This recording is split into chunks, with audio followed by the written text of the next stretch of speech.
નમસ્કાર મિત્રો, ફરીવાર એક નવા ઓડિયોમાં તમારું સ્વાગત છે। તો મિત્રો વાત કરી તો તમને બધા લોકોને ખબર છે કે જે રીતે મિત્રો ગોંડલનો મેટર છે એ હજી સુધી અંત આવ્યો નથી।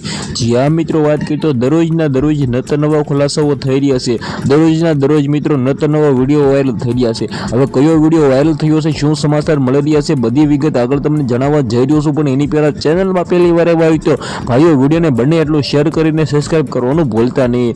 જ્યાં મિત્રો વાત કરી તો તમને લોકોને ખબર છે કે करीब 1-1.5 મહિનાથી મિત્રો ગોંડલ છે સરસામાં છે।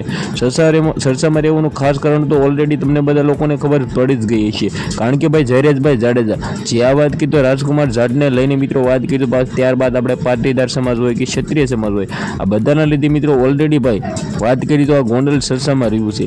ત્યારબાદ મિત્રો ઓલરેડી તમને પણ લોકોને ખબર જ છે કે મિત્રો ગોંડલ સરસામાં રહેવાનું ખાસ કારણ તો ઓલરેડી મિત્રો ઘણી વખત આપણે મિત્રો વાત કરી તો ક્ષત્રિય સમાજ હોય કે પછી મિત્રો વાત કરીએ તો પાટીદાર સમાજ હોય કે પછી મિત્રો વાત કરીએ તો દલિત સમાજ હોય, આ બધા સમાજ વિશે મિત્રો વાત કરીએ તો નવા ટોપિકો આવતા હોય છે, નવા મિત્રો વાત કરીએ તો વિડીયો વાયરલ થતા હોય છે, અને નવા લોકો છે એ ખોટા વિરોધો કરતા હોય છે। ખોટા એ માટે કહી રહ્યો છું કે મિત્રો વાત કરી તો વિરોધ હોય નાનો, ગમે એ લોકોને મારપીટ થઈ હોય તો હવે મિત્રો વાત કરીએ તો આ ભાઈ પોલીસ સાહેબો કાર્યવાહી કરી લેશે, પરંતુ મિત્રો વાત કરીએ તો આ તો ભાઈ સોશિયલ મીડિયાની અંદર આવીને બફડાટો કરાવવા, ત્યારબાદ મિત્રો વાત કરીએ તો ગોંડલને બદનામ કરવું, આ સૌથી મોટો મિત્રો ખોટું કહેવાય।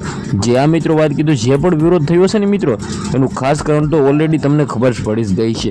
હવે આ વિડીયોને તમારે બંને એટલો શેર કરી દેવું છે। બાકી તમને લોકોને ખબર છે કે મેહુલભાઈ બોગરા છે એ વારંવાર જયરાજભાઈ જાડેજા ઉપર મિત્રો વાત કરી તો પ્રહારો કરી રહ્યા છે। હવે આની અંદર ઘણા બધા લોકો એવું કહે છે કે ભાઈ મેહુલભાઈ બોગરા હશે તો ઘણા બધા લોકો ગોંડલના સપોર્ટમાં છે। બાકી તમે કોના સપોર્ટમાં છો કમેન્ટ કરીને વિડીયોને બંને એટલો શેર કરીને સબસ્ક્રાઇબ કરવાનું ભૂલવા નથી। હા તો આજનો વિડીયો ગમ્યો હોય તો બધા લોકોને શેર કરી દેજો। આપણે એક નવો વિડીયો મળે ત્યાં સુધી બધા જ લોકોને જય હિન્દ, જય ભારત।